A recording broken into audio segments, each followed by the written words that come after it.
without going into the backstory of why I chose that card, that's the card that I focus on. But this is a Okay. game. It's a tile placing, race car themed dungeon crawl. Uh, this is more or less the components on the back of it. So it has a big table It's presence. got a lot of stuff inside. There is. There's a lot of stuff in this thing. It's packed.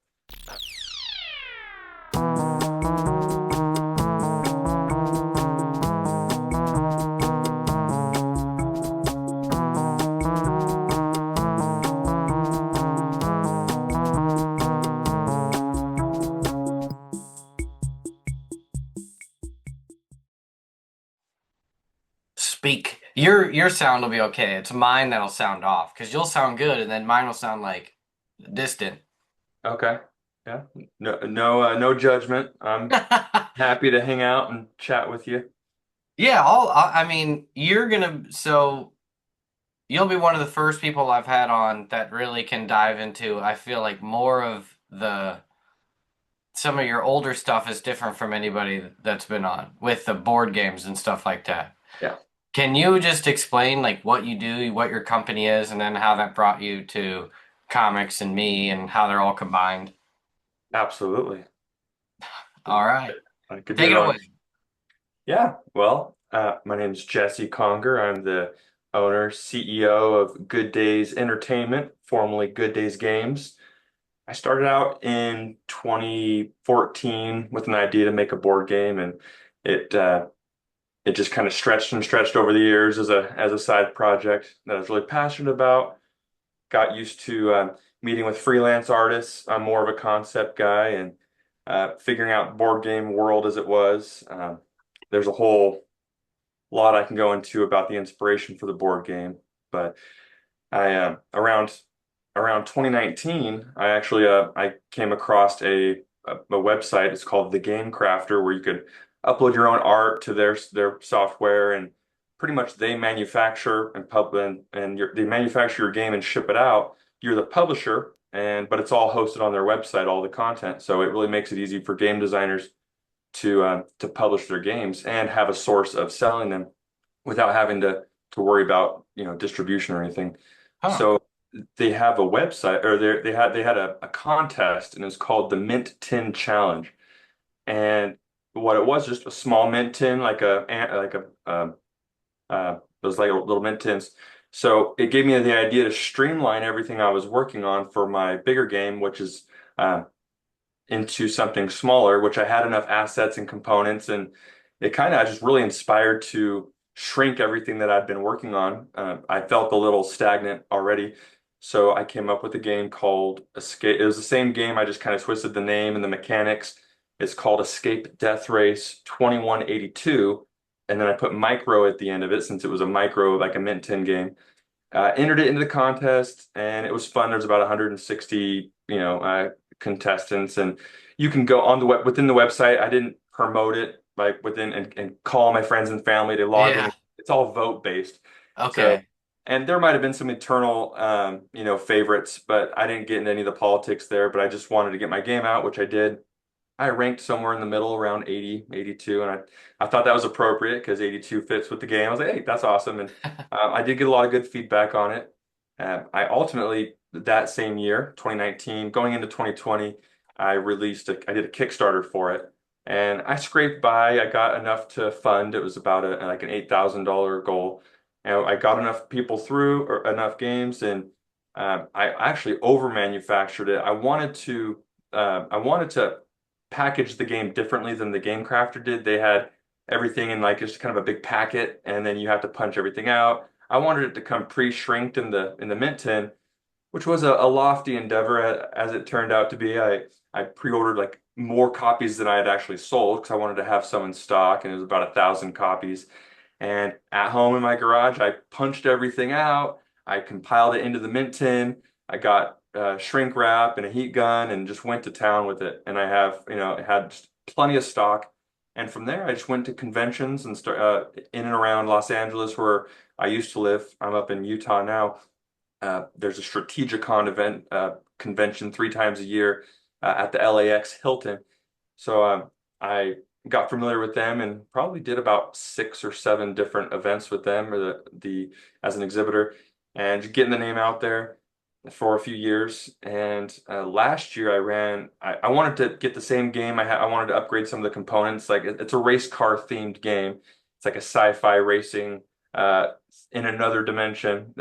So these characters, I wanted to actually have little miniature race cars in it because in the Mint tin you can't. There's only so much you can do. I had little cubes representing cars, and so I made an Okay. LS edition, which stood for Legendary Stratos, and I just kind of beefed up the components. It was the same game for the most part, but I added a physical rule book. It was on a QR code before, an actual game board.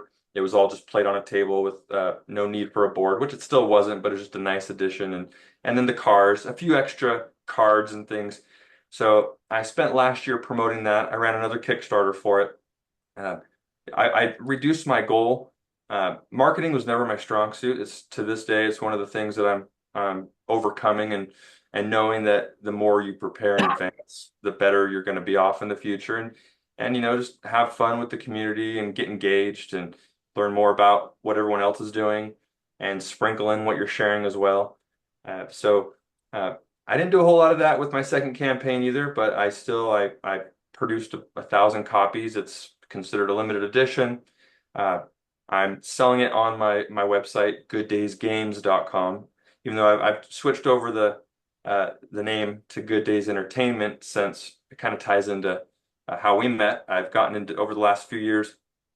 All the characters in my board game, I wanted to tell more of a story about them. They were all kind of it just felt like they were out of the blue. I had little bios for each of their cards when you're playing, so you could read a little bit about them, and there was like a backstory that you can read before you're playing to get a little bit of the lore that's going on.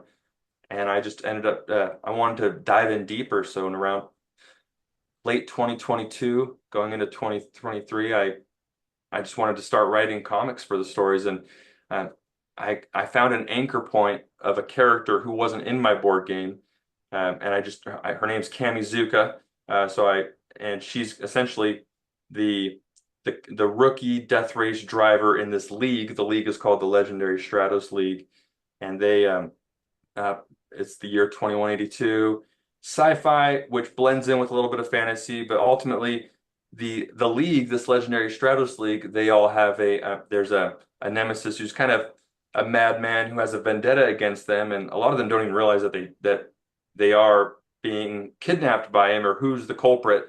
But the members of this league start disappearing, and before I dive into that, Max, just the I ultimately took the six original characters from my board game and then added Cammy, a bad guy. I dove way deeper into the bad guy and his backstory and how he became an evil. His name is Twisted Fook. He's like a serpent creature, and he wields this staff that has a golden monkey wrench in the middle, and he's created this death race universe where it's essentially another realm, but he built his own track out of a realm of he broke it up into four sections. There's a realm of a forest fire, an in-ice Arctic, a toxic sea, and then a lightning road that leads up to the finale of where he is, and there's a portal to escape, and he's defending it. And so I wanted to go way back and lead up to this event. So really these 12 comics, I'm diving into the characters and the events that lead up to this epic death race. And the final issue 12, is going to be the events that are played in I'm calling it the macro game. So I've gone back to the original game that I was intending on making, and with all this new experience of working on just the micro version and getting it out into the world and being more and going to the events and learning about other games and comics and stories, I'm essentially going two routes now. I'm all the events in this final issue are going to take place in the board game Escape Deathrace 2182 macro. I'm saying read the story, play the finale. Now, not all comic book goers want to care about board games, and vice versa. Not all board gamers really dive into comics. So the two aren't, they're tied in very deep together, but they're not necessary for one group or the other. You can still get the full experience for reading the stories and be satisfied. And conversely, you can play the board game and go through the events and feel very satisfied, not thinking that you're missing out. But for those who want to go that much deeper and just have more fun with it, I think reading the comics and then going into the board game would be Mwah, it'd be just the chef's kiss of the experience that I'm trying to Yeah, create. yeah. Yeah. And that's Can I'm you in a nutshell. do you have samples with you easily accessible so I can see like what does the original Mint 10 game look like? Like what are the actual physical components you had to make? Yeah, I actually I have in the other room, you'd think I would have been ready to have one of those. I knew I was like if someone asked me that question I'd be like, "Oh, no, I don't have it on the spot." Yeah. No, I do. And here's a well, it's funny, the Minton, this one is actually it's I ran it over intentionally on a YouTube little or on an Instagram short. I wanted to see how strong it was. And Okay. we put a bet. I bet my wife like $100 that it wouldn't get smashed, and it did. It was just a fun little thing. So this is the Mint tin, Okay. and it's got the Stratos is the car of choice. It's a Lancia. The game is based off of a Lancia Stratos. It's a popular 70s rally car in Europe. Um, Not widely known in the States, but without going into the backstory of why I chose that car, that's the car that I focus on. But this is Okay. it's a tile placing, race car themed dungeon crawl. Uh, this is more or less the components on the back of it. So it has a big table It's presence. got a lot of stuff in inside. There is. There's a lot of stuff in this thing. It's packed. Uh, and then the on my table where I'm still working out the macro game. The macro game, this is a giant board for uh for the newer one that's going to be coming out next year at Whoa. Q4. This time next year, I'm going to be running a campaign for both. Not one campaign to encompass everything. I'm going to do two separate campaigns. I'm going to run the comics. And Max, I'm actually I struggled with what how to release the comics and what sequence, but it ended up working out a specific way, ultimately because of my art and the artists that I've hired, and I had ultimately uh, a falling out with one. He just went rogue, and Yeah, um, it happens to yeah, all of us. and then I found that I really wasn't aware, but there I until I started sharing some of the content with the community, and it just and then so I shared a few pages just to make it just to put more of a so you can understand the background of it. Ultimately, the comic he wrote the first comic for me, illustrated the first comic for me, and then I was like, wait a minute, I think I should put something at the beginning here that makes that needs to happen. So I was like, you know what, I'll just put like a 10 years earlier scenario and have him illustrate three more pages. So we went back, he illustrated three more pages, and when I got him, the art was significantly different in style. It still came from the same artist, but and I presented it to him, and he told me that he has a team working with him. So it sounded like he actually illustrated the original 25 or 26 pages and then sent it back, and he gave it to one of his artists. He was almost acting like an agent that I didn't realize. I've, Oh. I've learned a lot more in the last 3 or 5 months than I did in the first couple years doing this because I was kind of pigeonholed doing one Yeah, thing, one yeah. person, which I felt like I was really blessed to work with him initially because he did great art. He loved working on the project, and everything just seemed like it was going smooth. So anyway, I take one of these first pages and I share it on a Discord forum, and I'm like, "Hey, what do you guys think of this art?" Just trying to drum up some awareness and just get some normal feedback. And one of the people commented saying, "Hey, yeah, this is great. Are you just using AI as a placeholder until you fund for additional I was about to ask, I was like, I Kickstarter?" guarantee they're gonna Yeah, run it through. I love sharing with the community because you're gonna get such good feedback. You're gonna get the best and the worst, and that's what you want, really. So, and it hit me like a bucket of water. I was like, "Whoa, you're right." And then I just started. I opened my eyes. I felt like I had a veil on, and I just wasn't. I was just kind of just doing my thing, and I looked. I was like, "Oh my goodness!" These first three pages had a litany of things wrong with them. Now, when I went back to all the original stuff, it really didn't. I can say that some of the backgrounds might have been generated with AI, and I'm not like I'm opposed to AI in the regard of using it as your final if you're not presenting it that way, but for concept things and for just getting ideas out there, I think it has its use case and its merit. But when it comes to actually getting things out there with art that I want to have with my name on it, I want it to be hand drawn or digitally drawn.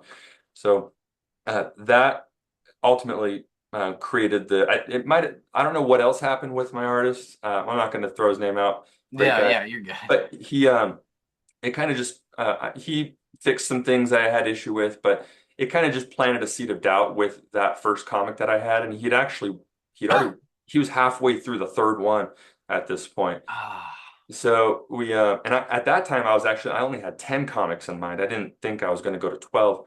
So just kind of we had some exchange, keep going, keep going. I had the first 10 covers made. Now and before I had even finished all the scripts. And to me, that was also a lesson that I learned. Like, it's not, and to each creator their own, But for my journey, it would have been better not to actually get ahead of myself creating covers without having all my scripts finished. Yeah, so that's something I learned. So anyone listening there, you can if you, always have more than one cover. yeah, you definitely can. And I just don't know, there's always that concern. It's like, well, being an indie creator, and I don't lean heavy into the, the triple X rated covers, at least not for this series. It's just not a route I want to go. I want to share everything I've created with my kids, and they're really young, and I just don't want that to be one Yeah, of the things. Even though more power to everyone that does it, and I know that I'll probably be missing out on some potential customers like who would want that. But I feel like as an indie creator that, I don't want to over create, yeah, but yeah. I already feel like I'm over creating in a good way because these 12, so which kind of circles back to I was originally going to do a three comics or three or four at a time and release them in bunches, do a Kickstarter for three, get my feet wet, get the community aware of who I am, make sure, verify that they want to see more of it. But as it progressed, I just knew in my head, like, this is the story I'm going to tell. And I'm going to create all these. And I'm blessed and grateful that the way that the stars have aligned with my work and my old job and income, that it was in my budget to do this. So I've gone down this decision that next year, 2026, I'm going to release all 12 as one. People can have the option if they just want to get three, or if they want to get six, just do half of them, or if they want to get the whole thing, I'll probably do a box set for the 12. Uh, I might consider doing some variant covers.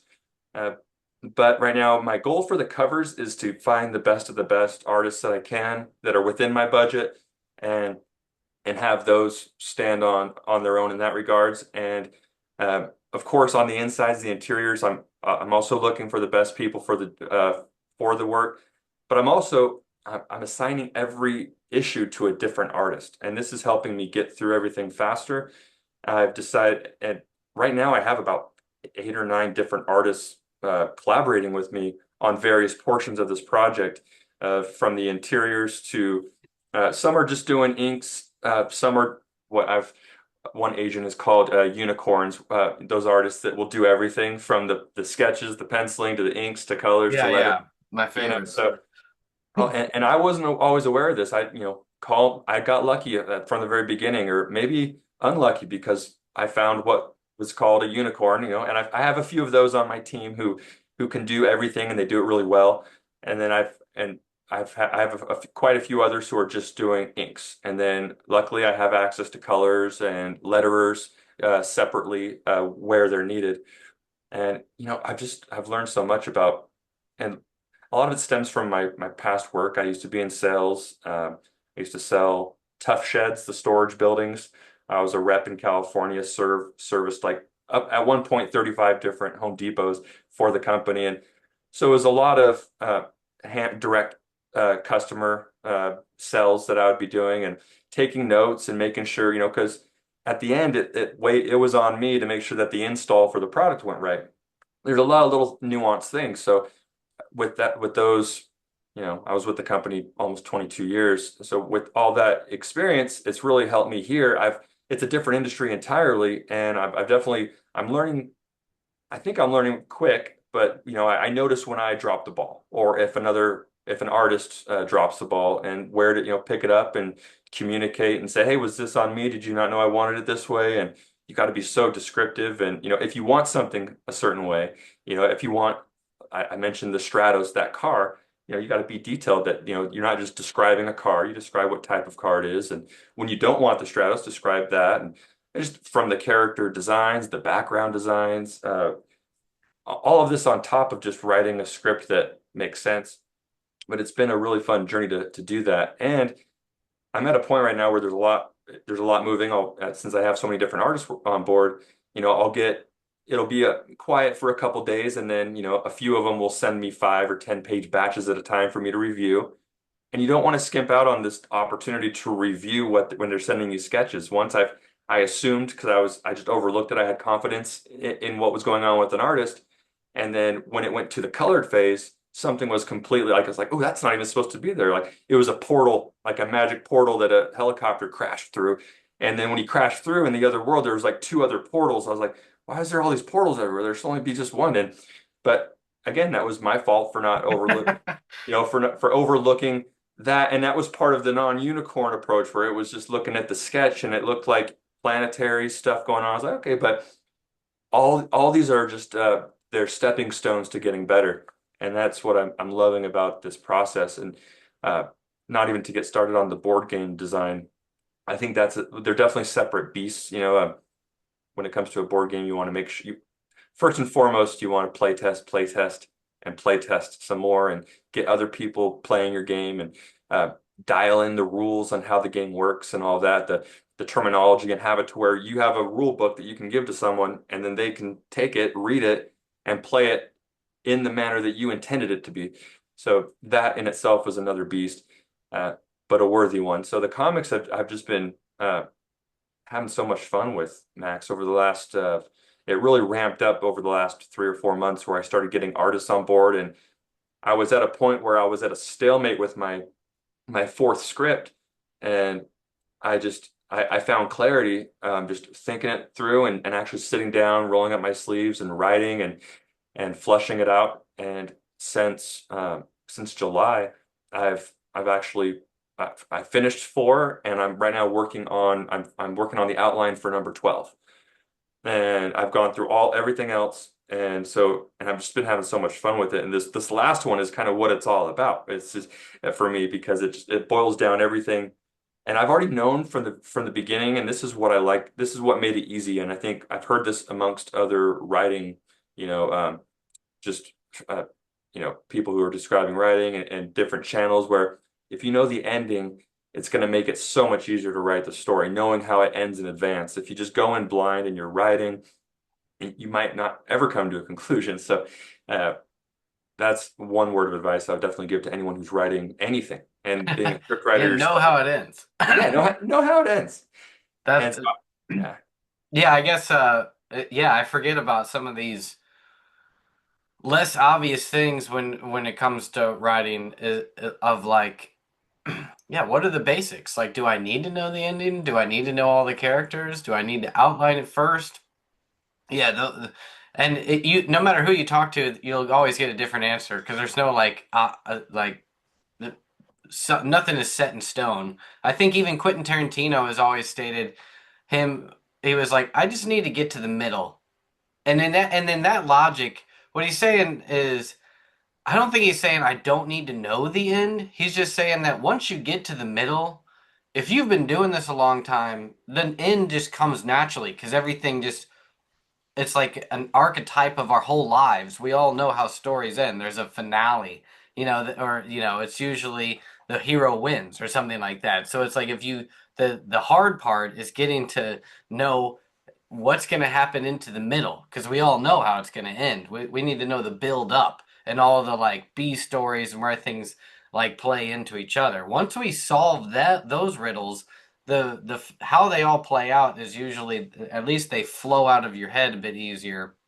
But that's just because it's kind of like in you have to at least in order to know how to get to the end or whatever like it's like you at least it's like in building the ending you're actually building up how to get there. So it's like knowing absolutely. the ending is also helping you solve everything that's going to show you how to get there. Because in order to know how it's going to end, you need to have some understanding of the characters that are involved and what gets them into some kind of disaster that they have gotten themselves out of or whatever. I Now, have a million questions for you. okay. Um, I guess I I'll start with so with that map. how who did you hire to do that artwork, or did you create that? No, And no. how do you even script that, or tell somebody what to do? How do you even give someone that description? Well, therein lies, no, there's two ways. I'll tell you my way, but if I didn't have what I had, it would have to be just from pure, you know, creativity, which I do admit I feel like I have a lot of creativity. But as when it comes to actually drawing and illustrating, it's in my blood. On my dad's side, they're great artists. I put down the pencil uh, or what have you in when I was like 16. I just life took me a different direction, so I stopped drawing. But so I mentioned earlier where I was inspired by the Stratos. There's an old game called uh, it's a mod for a game. It's called Interstate 1982 or IS-82, and it's a race car themed game. It's a mod for the original Battlefield. You might have heard of Battlefield. The Battlefield 1942 was on the PC. It came out in like 2001, 2002, and that game was very mod friendly. So it came with software where people could make their own maps, they could make their own mods. There's probably 200 to 300 different mods for this game that are out now. Even though the game is so old, there's still a community playing it. One of the mods that came out, there's a Star Wars mod, Transformers, and there's World War One, and blah blah blah. There's so many. There's a Pirates mod. There's a mod that caught my eye early on. It was called Interstate. So essentially, it was a tribute to an old Activision game called I-76, Interstate 76, and then they made a sequel called I-82. Now, this game, the mod version, there's no storyline or anything. They just really in name it was the same, but there was zero. Everything else was just it was custom maps where these you get in a car and you're driving. Most of the maps were obstacle courses. The other half were like conquest, where you're actually team versus team, capture the flag, do all these different things. Well, there was one of these maps of the original 12 for the mod that was called Deathrace. And just so you know, since then, I'm like a second generation developer for the mod.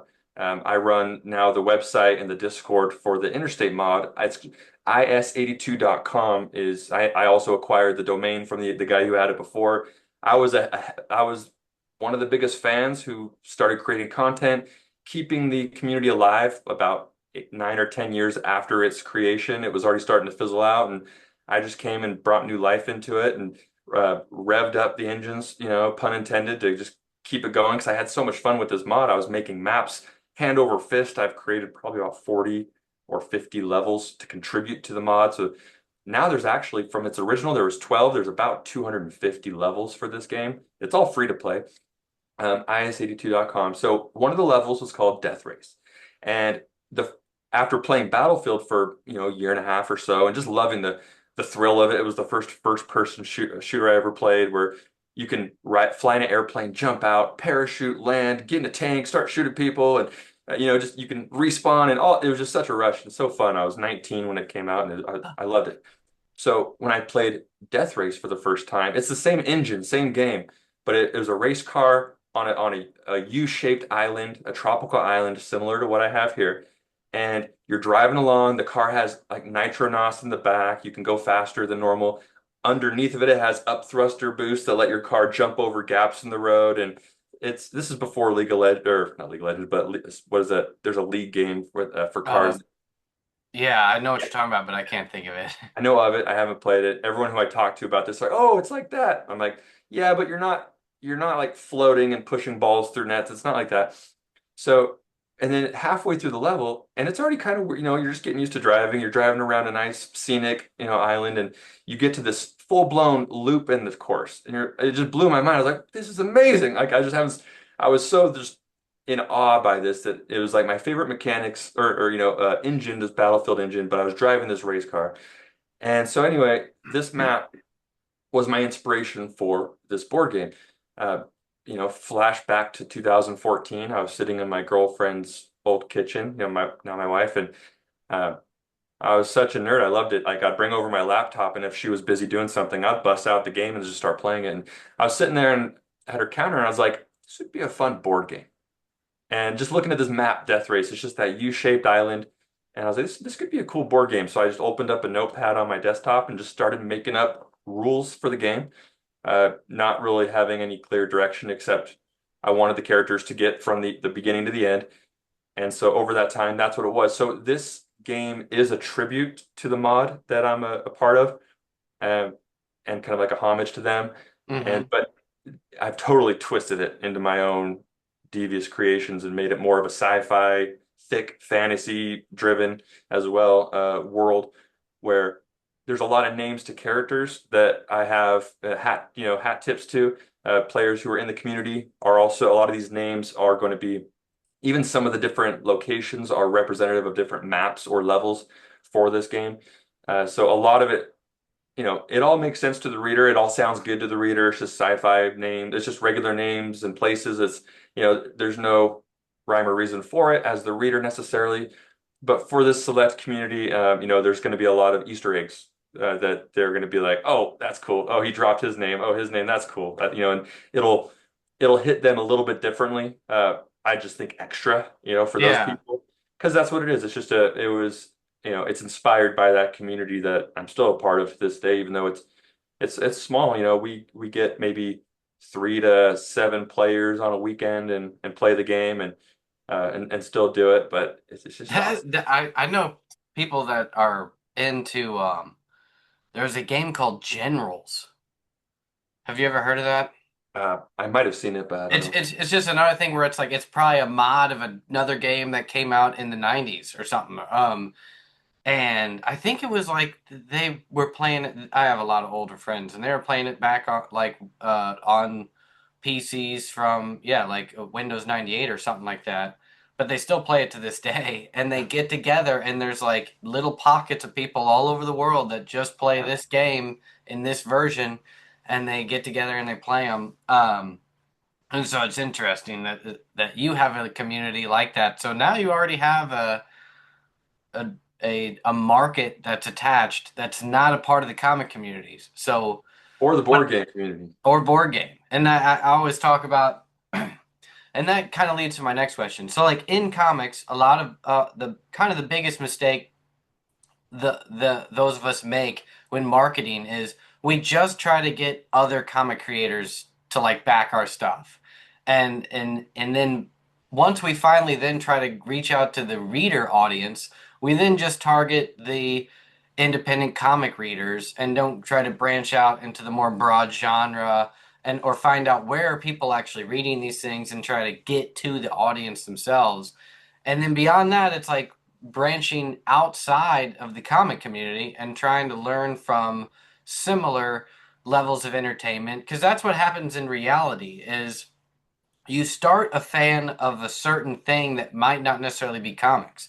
You start as a fan of a certain genre. Like I like anything horror is an easy example because people that are really into very specific kind of like creature feature horror or cryptids like Bigfoot and Loch Ness monster, that community is open to anything that's involved in Yeah. that subculture.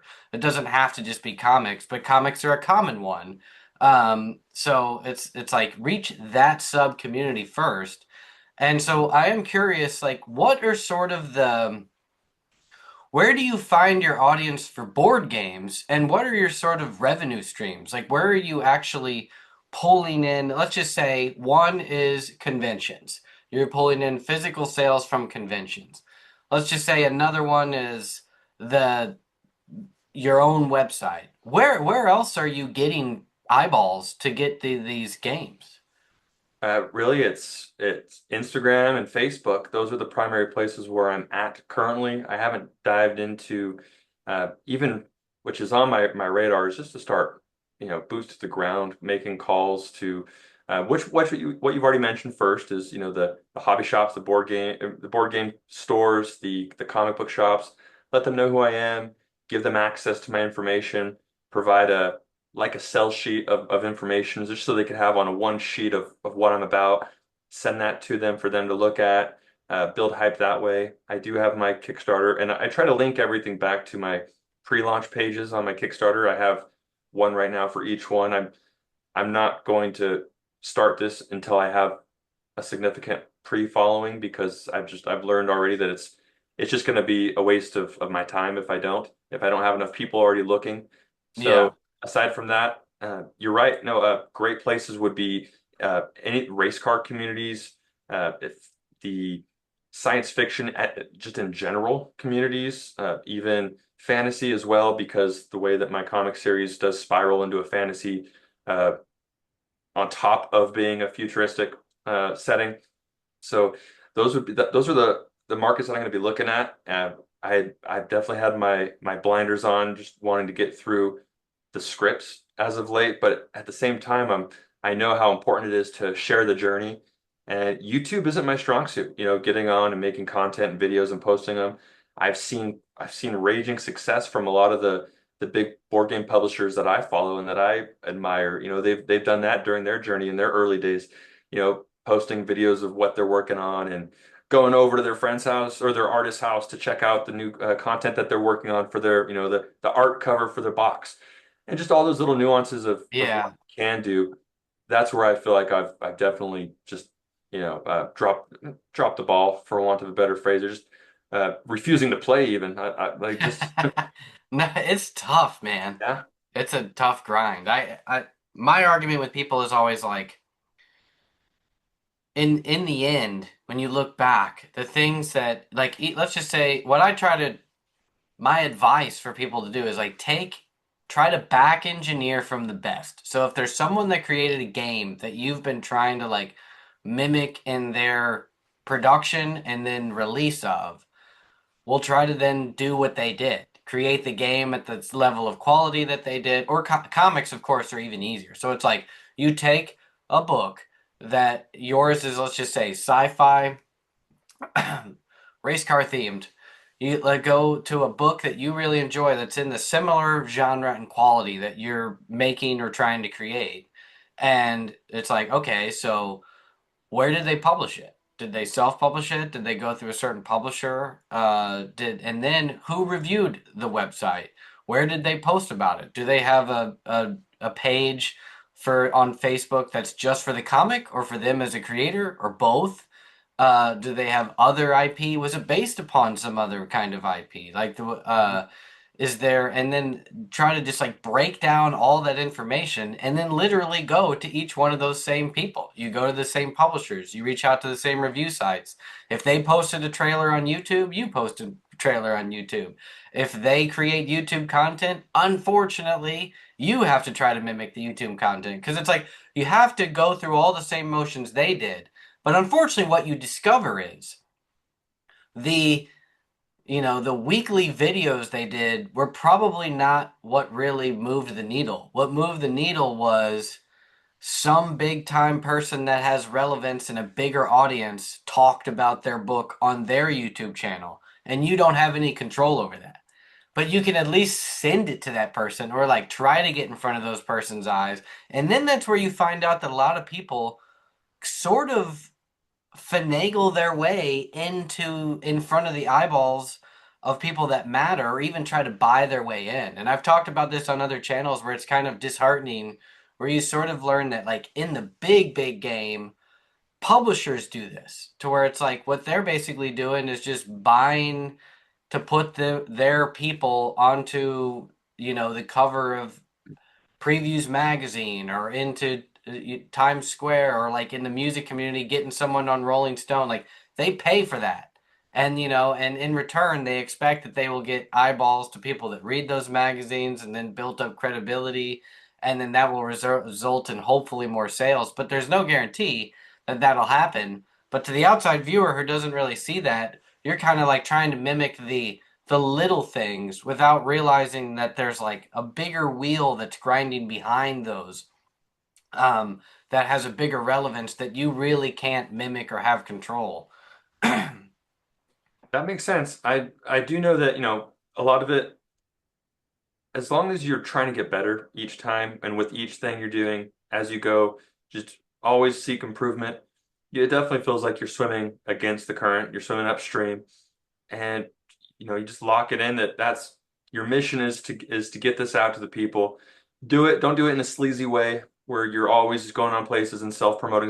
That doesn't work, especially in Facebook groups. They want you to participate, and rightfully so. No one necessarily wants to see the same post from the same person all the time. And so be mindful, considerate, and strategic about it.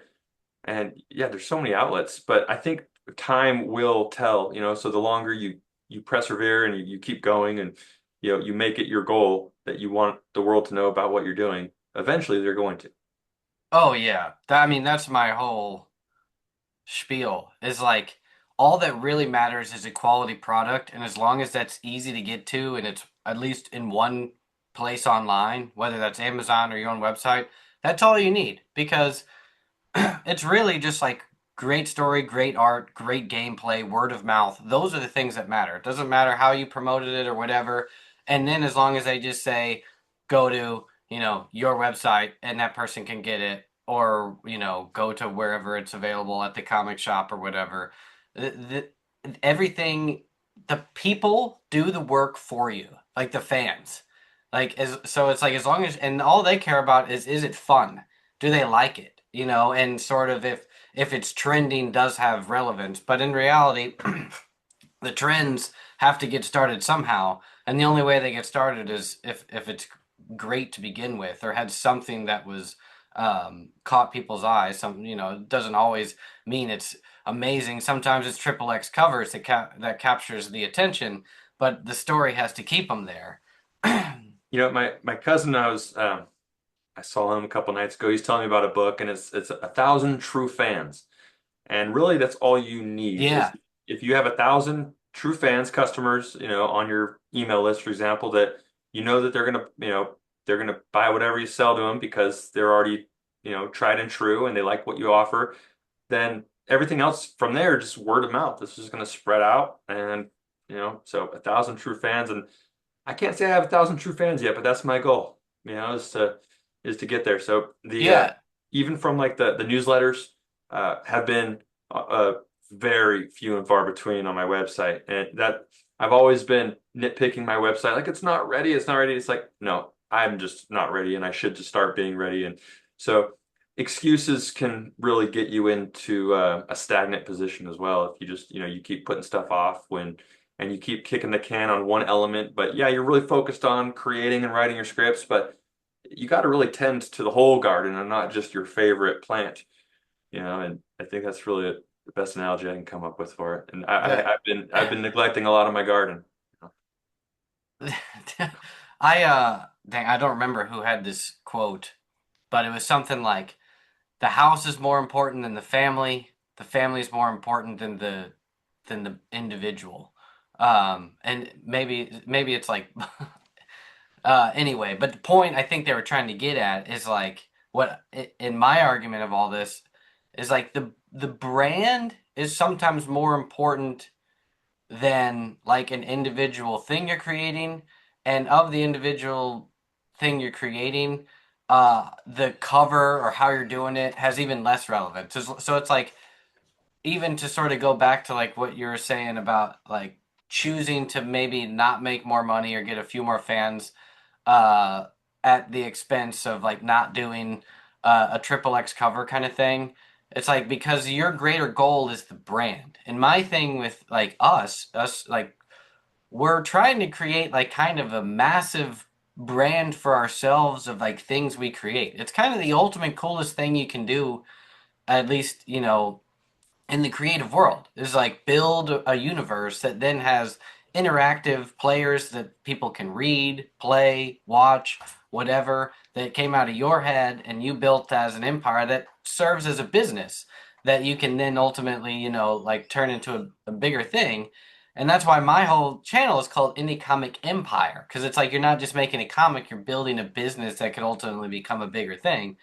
And so, point being, bringing all this up is like if you just focus on like we were talking about earlier, you're saying the 1,000 true fans. Like a lot of people are like, man, that's a lot, and it's like yeah, but it's just like working out. Like start with 2 minutes a day, you know, and then branch it to 4 minutes, 8 minutes. Like it's a little bit easier to start with just try to get 10 fans, and then scale that up to 100 to be like your bigger step because once you get to 100 it's not that hard to like if you can get from 10 to 100 you have the path to get from 100 to 1,000. Like the hockey stick, right? Yeah, and it's like so just just focus on trying to get to 10 and then try to focus on getting to 100. And it's like once you realize those steps, it's actually like pretty clear cut. And then it's basically just like you just have to create quality work and release it out at a decent time frame. Um, but you can if you can just get through those barriers, you've made it a really far along, and that's it. Like you don't have to over stress about it of trying to think about, well, it's going to take me 10 years, 10,000 hours, and it's like no. If you're remember, our goal here is insane. Like Yeah.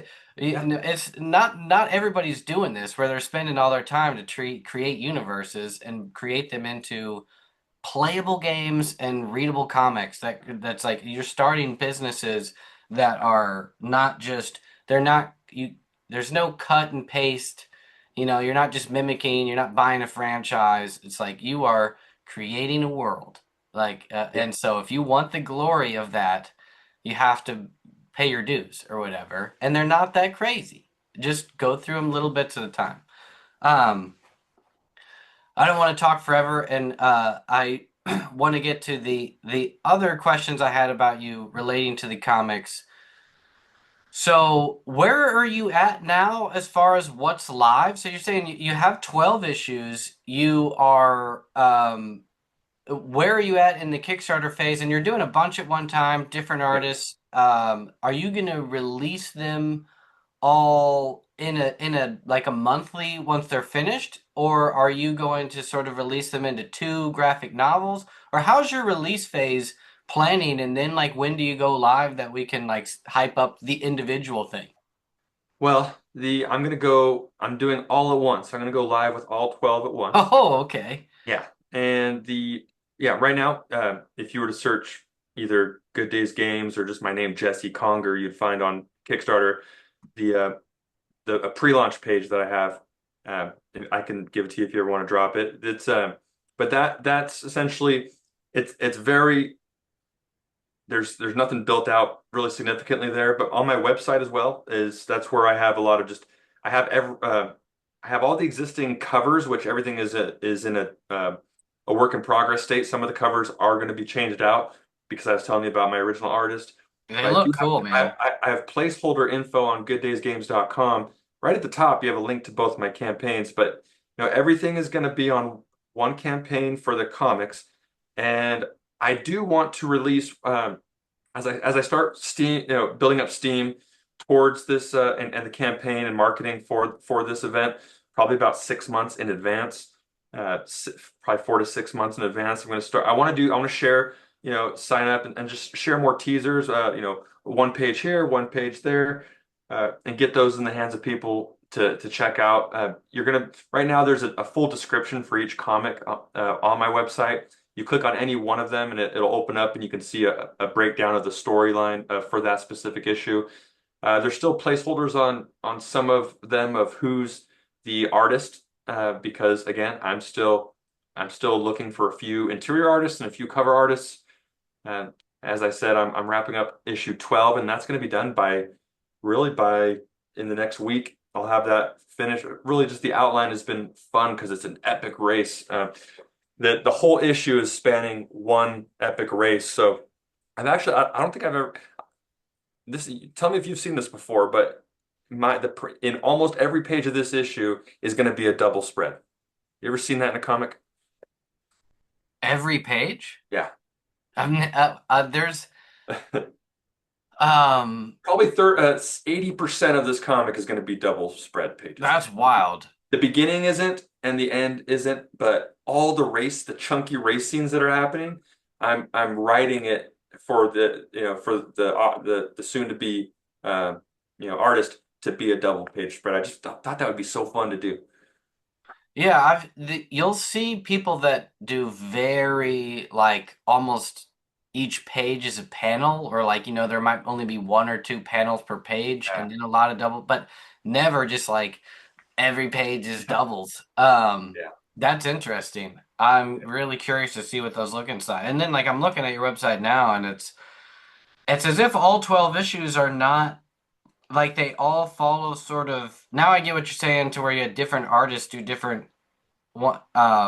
different issues, it makes even more sense because it's kind of like even though they're all in the same universe, it's as if each issue is sort of a one shot or like they tell Yeah. their own individual story. So let me tell you, the name of the series is the Legendary Stratos League.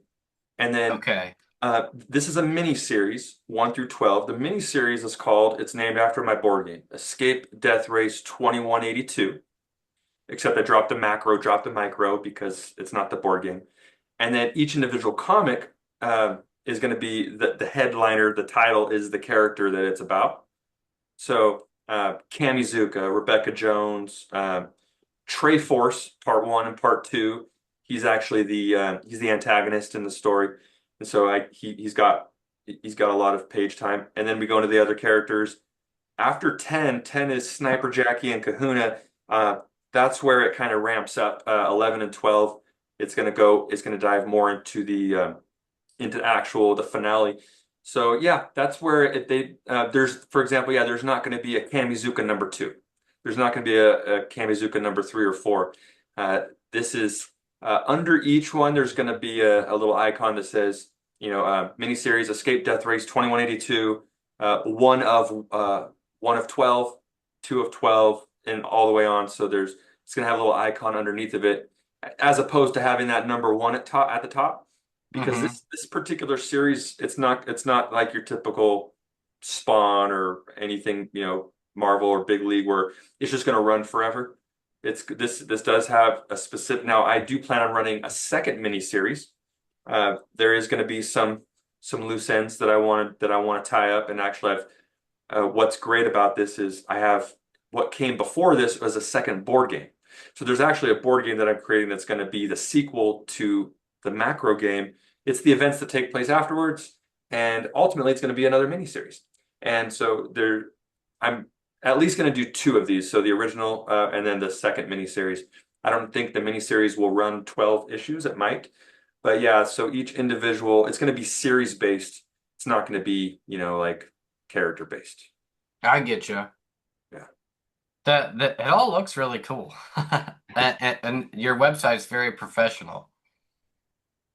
Thank you. Yeah, I've been that's been a core concern of mine for a while. Well, it's That's very helpful. I mean, I feel like the one of the major flaws a lot of us in indie comics make is either not having a website or not having a good website. If you have a good website that looks professional and it's like you as a brand, um, it just makes things easy for people because now you can just give out business cards or like you're saying, doing direct sales, calling the people, sending them the one sheet.